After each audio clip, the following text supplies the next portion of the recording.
Hello friends, कैसे हैं आप सब। स्वागत है आपका आज की इस वीडियो में। फ्रेंड्स, आज के हम वीडियो में बात करेंगे नागपुरी को लेकर के। आप सबको पता ही है कि जेएसएससी के जो भी वैकेंसीज़ आई हैं उसमें एक लैंग्वेज पेपर चुनना होता है आपको। तो मैंने आपको पहले भी बताया है पहले की वीडियो में कि मैं अपने चैनल पे एक लैंग्वेज पेपर स्टार्ट करूँगा जो कि है नागपुरी। तो नागपुरी से रिलेटेड वीडियो जो है आपकी रेगुलर बेसिस पे अपलोड होगी। सो अगर आपने हमारे चैनल को अब तक सब्सक्राइब नहीं किया तो हमारे चैनल को सब्सक्राइब कर लें और बेल आइकन को दबा लें ताकि ऐसी वीडियोस जब भी अपलोड हो उसका नोटिफिकेशन आप तक पहुंच जाए। सो आगे बढ़ने से पहले मैं आपको कुछ चीज़ें आपको बता देना चाहता हूं कि अगर आप नागपुरी भाषा की बात करें तो नागपुरी भाषा जो है झारखंड की पुरानी आर्य भाषा में से एक है जो कि झारखंड के अन्य जिलों में बोली जाती है। झारखंड के अलावे इसका अगर आप देखेंगे विस्तार तो छत्तीसगढ़ में मिलेगा आपको, बिहार, असम, अरुणाचल प्रदेश, पश्चिम बंगाल। अगर मैं बात करूँ तो मुंबई जैसे महानगर में भी, दिल्ली में भी इसका प्रभाव दिखता है। अंडमान निकोबार द्वीप समूह में भी जो है नागपुरी भाषा का प्रभाव दिखता है आपको। ठीक है। इंडिया भारत देश के बाहर अगर मैं बात करूँ तो नेपाल में और बांग्लादेश के कुछ जिलों में नागपुरी भाषा का प्रभाव दिखता है। ठीक है फ्रेंड्स, अगर आप हिंदी व्याकरण आप सबका अच्छा है, हिंदी व्याकरण आपने पढ़ा है और मुझे लगता है कि आप सबने पढ़ा होगा बचपन से ही, स्कूलिंग से ही आप हिंदी व्याकरण पढ़े होंगे। तो हिंदी व्याकरण अगर आप जानते हैं थोड़ा बहुत भी तो नागपुरी व्याकरण आपको पढ़ने में आसानी होगा, समझने में आसानी होगा। सिर्फ लैंग्वेज का हेर फेर होता है और कुछ चीज़ें जो हैं इसको नागपुरी भाषा को हिंदी व्याकरण से अलग करती हैं। ठीक है, वो मैं आगे बताऊंगा। जैसे कि संज्ञा में अगर आप देखेंगे तो वो क्या बोलते हैं, हिंदी व्याकरण और नागपुरी व्याकरण में थोड़ा सा डिफरेंस है। सर्वनाम में अगर आप देखें तो थोड़ा सा मेजर डिफरेंस होता है एक। ठीक है, तो उसके बारे में हम आगे बात करेंगे। तो सबसे पहले मैं आपको सिलेबस बता दूं तो हमें सबसे पहले क्या होता है, जेएसएससी की अगर वैकेंसीज़ की मैं बात करूँ तो इसका नागपुरी भाषा का जो सिलेबस है वो तो अमूमन जेएसएससी की जितनी भी वैकेंसीज आई हैं वो तो सब में तो एक समान ही है, व्याकरण तो एक समान ही रहेगा। हाँ, साहित्यिक लिटरेचर में जो है कुछ चेंजेस हैं। जैसे कि बनकेवरा भाग 1 हमें पढ़ना है सीजीएल में। ठीक है, जेएसएससी सीजीएल में, सचिवालय में, और कहीं कहीं पे हमें बनकेवरा भाग 2 पढ़ना है। ठीक है, कहीं पे मंजर भाग 1। तो इस तरह की जो चीज़ें हैं वो साहित्यिक पोर्शन जो है कुछ चेंजेस हैं। ठीक है, लेकिन व्याकरण सबका एक समान है।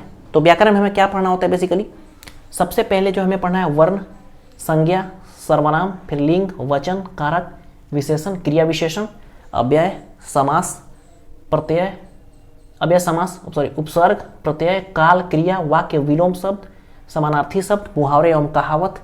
ठीक है, तो ये सारी चीज़ें हमें व्याकरण में पढ़ने होते हैं। तो आज जिस टॉपिक्स को हम लेंगे वो है हमारा वर्ण। सबसे पहले हम इसी को लेते हैं, वर्ण को। वर्ण क्या है, ठीक है। एक दो चीज़ें मैं भूल गया आपको, जैसे कि नागपुरी भाषा के विकास के लिए बहुत सारे नागपुरी भाषा के विकास के लिए बहुत सारे कवियों ने, लेखकों ने इसका योगदान दिया है। इसके नागपुरी भाषा के विकास में, उत्थान में मैं बात करूँ तो जैसे कि अगर आप देखें तो नागपुरी भाषा का पहला व्याकरण 1896 ईस्वी में E.H. व्हिटली ने लिखा था। उनकी पुस्तक का नाम क्या था, notes on the Gwari direct of Lohardaga छोटा नागपुर। 1896 में ये पुस्तक आई थी। ये नागपुरी भाषा का पहला व्याकरण माना जाता है। उसके बाद अगर आप देखें तो फादर पीटर संती नौरंगी ने कौन सा बुक लिखा, नागपुरी भाषा बोली क्या व्याकरण। ठीक है, ए सिंपल सदानी ग्रामर नामक पुस्तक कौन लिखा, वो फादर पीटर संती नौरंगी जी ने ही लिखा। अगर मैं बात करूँ तो एक बुक आई थी आपकी पंडित योगेंद्र नाथ तिवारी की बुक आई थी 1971 ईस्वी में, नागपुरी भाषा का संक्षिप्त परिचय।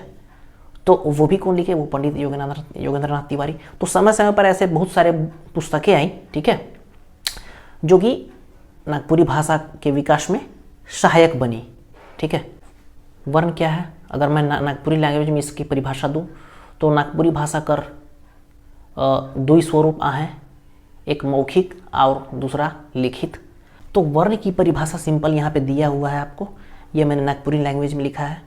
ठीक है फ्रेंड्स, जेएसएससी में तो आपका सिर्फ ऑब्जेक्टिव है, वरना अगर यही चीज़ जेपीएससी रहता तो नागपुरी में आपको पूरा डिटेलिंग लिखना होता, और नागपुरी बोलना और लिखना दोनों अलग अलग चीज़ें हो जाती है।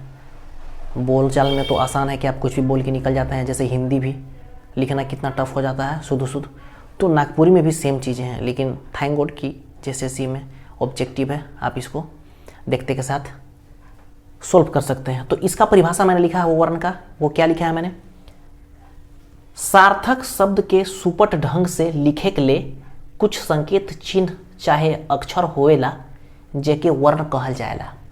ठीक है, क्या हुआ, सार्थक शब्द के सुपट ढंग से लिखे के लिए कुछ सांकेतिक चिन्ह या अक्षर कर प्रयोग करल जाला जेके हमरे वर्ण कहल जाला। इकर दुई प्रकार होएला, वर्ण के दो भेद होते हैं, आप सबको पता है, एक हो गया स्वर वर्ण और दूसरा हो गया व्यंजन वर्ण। स्वर वर्ण के भी दो भेद हो गए, पहला कौन सा, हर्ष व स्वर, दूसरा हो गया दीर्घ स्वर। ठीक है, हर्ष व स्वर में कौन कौन हो जाएंगे, हर्ष व स्वर में आपके हो जाएंगे अ, ई, उ। ठीक है, ये हर्ष व स्वर का योगदान जो है वो नागपुरी भाषा में काफ़ी महत्वपूर्ण माना जाता है। और हर्ष व स्वर, अगर मैं नागपुरी लैंग्वेज में बात करूं तो हर्ष व स्वर नागपुरी भाषा में बगरा प्रभाव डालेला, जैसे अ, ई, उ। अ से हो गया आकाश, इस टाइप का जो है लैंग्वेज। ठीक है, आकाश नहीं बोलेंगे, आकाश बोलेंगे। राइट, ई का जो यूज है राइट, ऊ का हो गया ऊपर, लिखू। तो इन सब का यूज जो है मात्रा के रूप में हम करते हैं, आप सबको पता ही है, हिंदी में भी। दूसरा हो गया हमारा दीर्घ स्वर। दीर्घ स्वर में क्या क्या हो जाएगा, दीर्घ आ, दीर्घ ई, दीर्घ उ, ए, ओ। ठीक है, तो स्वर वर्ण हमारे टोटल कितने हो गए, वो 8 हो गए। ठीक है, यहाँ पे लिखा भी होगा कि इस तरह नागपुरी में कुल 8 स्वर हैं, अ, आ, हर्षी दीर्घी, हर्षु दीर्घु, ए, ओ। अंक अ का यूज नहीं किया जाता है, नहीं के बराबर होता है। अंक अ का व्यवहार जो है बहुत कम आहे नागपुरी भाषा में। ठीक है, दीर्घ स्वर की आपको बता ही दिया मैंने। ठीक है, और क्या हुआ कि अय, क्या क्या बच गया, आप हिंदी अगर व्याकरण में देखें तो अय औ सब पढ़ना रहता है री, लेकिन नागपुरी में यही चीज़ आप गौर करने वाली बात है कि अय, ठीक है, औ, री कर व्यवहार नागपुरी लिखे में नी होएला। अय औ री कर व्यवहार नागपुरी भाषा में नहीं किया जाता है। इसके जगह पर क्या क्या होता है, इकर व्यवहार मात्रा रूप में नहीं होएला। जैसे इन सब का मात्रा के रूप में हम यूज किए ना जी, तो अय और री का जो व्यवहार है वो मात्रा के रूप में हम नहीं यूज करेंगे। जैसे कि अय है तो अय को किस तरह से लिखेंगे, अ, ई, अय हो गया। ठीक है, जैसे हमको जैसा लिखना तो जैसे को जैसे, कैसे तो कैसे को कैसे, अय जो है ई में बदल गया, अ, ई में। ठीक है, दूसरा है हमारा औ को क्या में चेंज किए, औ में, अ, उ। औ को हम रिप्लेस कर दिए औ में। तो कैसे लिखेंगे, मौलिक लिखना है हमें, सपोज हमें मौलिक लिखना, तो हिंदी में हम लिखते हैं मौलिक ऐसे, लेकिन यही चीज को हम लिखेंगे यहाँ पे कैसा नागपुरी में, मौलिक, मौलिक। भौगोलिक हमें लिखना है भौगोलिक, भौगोलिक, ये हिंदी में हो गया, लेकिन हम कैसे लिखेंगे उसको नागपुरी में, भौगोलिक। ठीक है, तो अय का अ से, औ का औ से, और री जो है ऐसे री होगा, र में हर्षी, जैसे रीन तो रीन हो गया, ऋतु तो ऋतु हो गया। ठीक है, समझ में आया बात। तो अय और री को जो है, अय को अई, औ को औ, जिसे औरत हमें लिखना है, सपोज हमें औरत, तो औरत को हिंदी में ये हो गया। अगर नागपुरी की मैं बात करूं तो औरत लिखाएगा औरत, औरत, इस तरीके से। तो कुछ कुछ चीजें जो है आपको समझनी होंगी, और मुझे लगता है कि धीरे धीरे आपकी स्किल्स जो है डेवलप करेगी, तभी आप इसको समझ पाएंगे। तो इस तरीके से जो है इसका यूज जो है हमें मात्रा के रूप में नहीं करेंगे, बल्कि इसको चेंज कर दिया जाता है, अय को अई, औ को औ, और री को री। ठीक है, ये हो गया आपके स्वर वर्ण, समझ में आ रही बात, ये हो गया आपके स्वर वर्ण। दूसरा हम चलेंगे व्यंजन वर्ण। ठीक है, आगे हम देखेंगे व्यंजन वर्ण। ठीक है, ध्यान से देखिएगा फ्रेंड्स,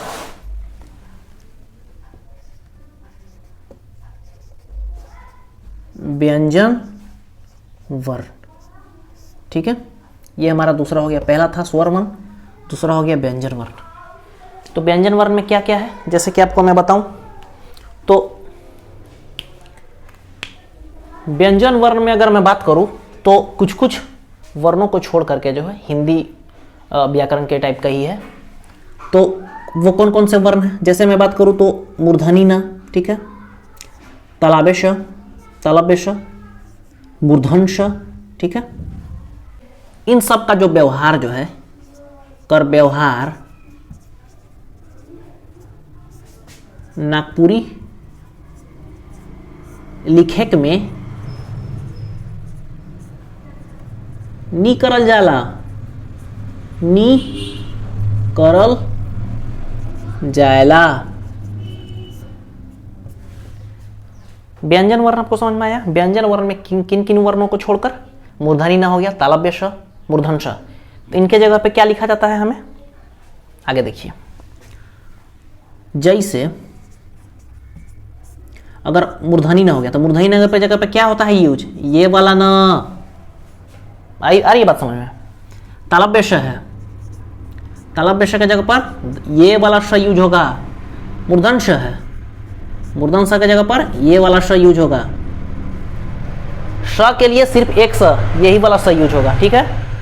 और मूर्धनी न के लिए दंत न का यूज कर देंगे, ठीक है। इनको नहीं यूज करेंगे, इनको यूज करेंगे नागपुरी भाषा में। तो कुछ कुछ डिफरेंसेस हैं, समझ में आ रही है बात। तो क्या हुआ, इनका जो यूज है इसको विकल्प ध्वनि के रूप में नागपुरी भाषा में यूज किया जाता है, ठीक है। मूर्धनी न का दंतना हो गया और ये दोनों श का ये सब में बदल जाएंगे इन लोग, ठीक है। आगे अगर हम बात करें तो संयुक्त व्यंजन वर्ण जो होते हैं वो कितने हैं, जैसे मैं बात करूं तो संयुक्त व्यंजन वर्ण वो आपके जैसे कि कौन कौन है, तो मैं बात करता हूं। तो संयुक्त व्यंजन वर्ण आपके हो गए छ, समझ हो गया, छ, त्र, ज्ञ और स्र। ये जो आपके होते हैं चार संयुक्त व्यंजन वर्ण, इनका भी यूज जो है नहीं किया जाता है। इनको जो है इनका विकल्प ध्वनि है, विकल्प ध्वनि के रूप में जो है नागपुरी भाषा में प्रयोग होता है इसका। जैसे छ जो है, समझ हो गया, छ, वो किसे बदल जाएगा, वो हो जाएगा छ में, च छ, ये छ में बदल जाएगा, ये समझ हो गया छ। त्र जो है, त्र किसे में बदल जाएगा, तर, ठीक है। ज्ञ जो है, ज्ञ किसे में बदल जाएगा, वो बदल जाएगा ज्ञेय। स्र जो है, स्र किसे में बदल जाएगा, सर। समझ में आ रही है बात। जैसे आपको लिखना है क्षेत्र, सपोज आपको लिखना है यहाँ पास, हिंदी में होता है क्षेत्र, ठीक है, लेकिन यहाँ पे क्या लिखा है, क्षेत्र, क्षेत्र, ठीक है। छे के लिए यहाँ छ लिख दिए, ये वाला छ, और त्र के लिए मैं आपको बताया तर, तर, ठीक है। जैसे कि मैं बात करूं तो जैसे आपको लिखना है त्र, ये तर है, ठीक है। पवित्र, सपोज आपको लिखना है, यहाँ हिंदी होता है पवित्र, तो यहाँ पे क्या हो जाएगा, पवित्र, उत्तर को तर, पवित्र। तो ऐसे ऐसे जो लैंग्वेज है वो नागपुरी में थोड़े से चेंजेस हो जाते हैं। इनका यूज जो है विकल्प ध्वनि के रूप में हम करते हैं। ज्ञ है, ज्ञेय, जैसे कि ज्ञ से क्या हो जाएगा, कोई वर्ड, ज्ञान, जैसे ज्ञान है, सॉरी, ज्ञान, ज्ञान है, क्या हो जाएगा, गे या न, ज्ञान, ठीक है, ज्ञान हो जाएगा। ज्ञ हो गया, ज्ञ का यान, ठीक है। स्र है, श्रवण, अगर सपोज लिखना है हमको श्रवण, स्र का तो सर हो गया, सर, ठीक है। व, इस न का हम क्या बोले हैं, ये वाला न, सरवन। तो इन सारी चीज़ों को जो है आपको समझना होगा। ये तो खैर आपको जेपीएससी में जो लिखना होता है आपको तब गौर करने वाली बातें हैं, ठीक है। लेकिन वर्ण हम पढ़ रहे हैं तो वर्ण में तो समझना जरूरी है ना, वर्ण तो यही है ना। तो जब आप बेसिक ही नहीं समझिएगा तो लिखिएगा क्या, ठीक है। सो ये हो गया, ठीक है। अब हम आगे बढ़ते हैं। अंत्यस्थ व्यंजन जो है, अंत्यस्थ, ये सारे व्यंजन का ही पार्ट है, ठीक है। तो यहां आप लिख लें अंतस्थ अंतस्थ व्यंजन। तो अंतस्थ व्यंजन जो है वो कौन कौन है आपको, जैसे कि य हो गया, ठीक है, बात करो तो ल, ठीक है, व, तो इनका भी यूज जो है नहीं करेंगे, इनके बल्कि विकल्प ध्वनि का हम यूज करेंगे नागपुरी भाषा में। जैसे अगर मैं बात करूं तो य का क्या हो जाएगा, य का हो जाएगा ज, य जो है ज में बदल जाएगा नागपुरी में, ठीक है। ल है यहाँ पे, ल को र, ठीक है। व है, व नागपुरी में क्या बदल जाएगा, ब। यह है च में बदला, जैसे हम लिखते हैं हिंदी में यदि, तो यदि क्या बदल जाएगा, यदि। आ रही है बात समझ में, ठीक है। और ये आप खुद से बना सकते हैं वर्ड, अभी मुझे याद नहीं आ रहा है, एक याद आया तो मैं बता दिया आपको। ल है, ल से जैसे कि यूज कोई बताएं, जैसे फल, फल, फल क्या हो जाएगा, फर, फर, फर, ल र में चेंज हो गया। हल्दी तो हरदी, र हो गया हरदी, ठीक है। व जो है ब में यूज, व का जो है ब में, जैसे जैसे व्यवहार तो हो जाएगा व्यवहार, ठीक है। वन, वन होता है तो हो जाएगा वन, लिख लीजिए यहाँ पे वन, वन यहाँ पे हो जाएगा वन, जंगल। तो ये हो गया आपके व्यंजन वर्ण, समझ में आ रही है बात। तो क्या क्या यूज आप सीखे, आपने क्या सीखा। स्वर वर्ण की मैं बात करूं तो स्वर वर्ण में अगर हम देखें, स्वर वर्ण में किन किन का यूज नहीं करेंगे हम, तो हो गया एक अ, चूंकि अ जो है अ ई में बदल जाता है, बताया मैंने। औ जो है अ उ में बदल जाएगा, और री, ये हो गया स्वर वर्ण। स्वर वर्ण की ये तीन चीज़ों का हम यूज नहीं करेंगे, ठीक है, नागपुरी भाषा में इस्तेमाल नहीं करल जाला, जैसे कि मैंने बताया। और व्यंजन में, व्यंजन में हम यूज नहीं करेंगे छत्र ज्ञस्र, छत्र ज्ञस्र, इन सारों का जो है हम, तो निचोड़ रूप से कहल जाए तो नागपुरी भाषा में इन शब्दों का प्रयोग नहीं करल जाला, ठीक है। तो कितने हो गए, तीन, तीन छः, एक साथ, ठीक है। छत्र ज्ञस्र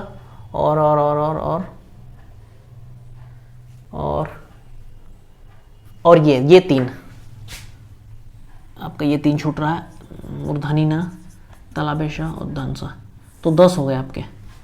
तो इनका यूज जो है नागपुरी भाषा के लिखे में नहीं करल जाला, ठीक है। तो आज की वीडियो में बस इतना ही है, ठीक है, ज़्यादा कुछ नहीं था। वर्ण एक छोटा सा टॉपिक्स था, वर्ण एक बहुत छोटा टॉपिक था, तो मैंने इसे बेसिक्स समझा, और बेसिक्स को मैंने क्लियर करना बहुत ज़रूरी समझा, क्योंकि बहुत सारे डाउट होते हैं आपको कुछ लिखने के लिए या नागपुरी को लेकर के। तो उम्मीद करता हूँ कि आज के जो वीडियो में आपने समझा है, जो देखा है, उससे आपको काफ़ी हेल्प मिलेगा, और आगे आप नागपुरी को अच्छे से लिख पाएंगे, अच्छे से समझ पाएंगे, ठीक है। सो फ्रेंड्स, आई होप कि आपकी तैयारी अच्छे से चल रही होगी, क्योंकि एग्ज़ाम्स जो हैं 2023 में जो शुरू होगा जनवरी से, फरवरी से, वो फिर शुरू ही हो जाएगा, रुकेगा नहीं। सो आपको तैयारी का मौका नहीं मिलेगा, इसलिए आप अपनी तैयारी को एक नेक्स्ट लेवल तक लेके जाएं, ठीक है। वीडियो जो हमारी नागपुरी के, सबसे पहले हम व्याकरण को फोकस करेंगे, ठीक है। आज हमने वर्ण पढ़ा, नेक्स्ट डे मैं जब भी हमारी वीडियोज़ होगी वो संज्ञा पे होगी, संज्ञा हमारा नेक्स्ट टॉपिक होगा। तो मैं सबसे पहले व्याकरण की टॉपिक्स को क्लियर करूँगा, एंड देन हम लिटरेचर की तरफ मूव करेंगे, ठीक है। फ्रेंड्स, कुछ कारण के चलते जो है वीडियोज रेगुलर नहीं आ पा रही है, मैं उसके लिए क्षमा चाहता हूँ। परिस्थितियाँ एक समान नहीं होती है, आप सबको पता ही है, ज़िंदगी जो है उतार चढ़ाव का नाम है, इसी में आपको प्रॉब्लम को टैकल करना होता है और आगे बढ़ना होता है लाइफ में। So you have to move on, ठीक है। एक ही चीज़ पे आप न रहें, फोकस करें अपने गोल को लेकर के, ठीक है। मोटिवेट रहें हमेशा, जैसा कि मैंने आपको हमेशा बताया कि हमेशा मोटिवेट रहें आप, निगेटिव लोगों से दूर रहें आप, हमेशा पॉजिटिव वाइब्स के साथ रहें, ठीक है। आपके साथ जरूर अच्छा होगा। सो मिलते हैं अगली वीडियो में, ठीक है। अगर ये वीडियो अच्छा लगा होगा तो प्लीज़ हमारे चैनल को सब्सक्राइब करें और इस वीडियो को लाइक करें, ठीक है। आप सपोर्ट नहीं कर रहे हैं हमारे चैनल को। इस वीडियोस को जितना से जितना ज़्यादा हो सके उसको शेयर करें आप, ठीक है। आप हमें सपोर्ट करें, क्योंकि यही चीज़ें जो हैं मुझे वीडियोस बनाने के लिए मोटिवेट करते हैं, ठीक है। तो मिलते हैं अगली वीडियो में। Till then